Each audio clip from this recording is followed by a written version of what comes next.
শুক্রবার উত্তর জেলার ধর্মনগরস্থিত জেলা শাসকের কার্যালয়ের কনফারেন্স হলে তপশিলি জাতি কল্যাণ দপ্তর, প্রাণী সম্পদ বিকাশ দপ্তর ও মৎস্য দপ্তরের আধিকারিকদের নিয়ে উত্তর জেলা ভিত্তিক পর্যালোচনা বৈঠক করলেন মন্ত্রী সুধাংশু দাস।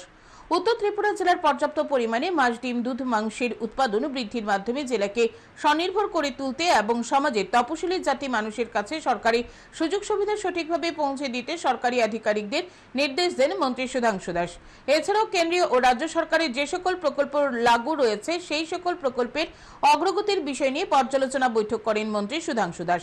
এক সাক্ষাৎকারে মন্ত্রী সুধাংশু দাস জানান, এই দিন তপশিলি জাতি কল্যাণ দপ্তর, প্রাণী সম্পদ বিকাশ দপ্তর ও মৎস্য দপ্তরের আধিকারিকদের নিয়ে উত্তর জেলা ভিত্তিক পর্যালোচনা বৈঠক করেছেন। এই পর্যালোচনা বৈঠকের মূল উদ্দেশ্য কেন্দ্রীয় ও রাজ্য সরকারের যে সকল প্রকল্প উত্তর জেলায় লাগু রয়েছে সেই সকল প্রকল্পের অগ্রগতি কতটা হয়েছে তা খতিয়ে দেখা।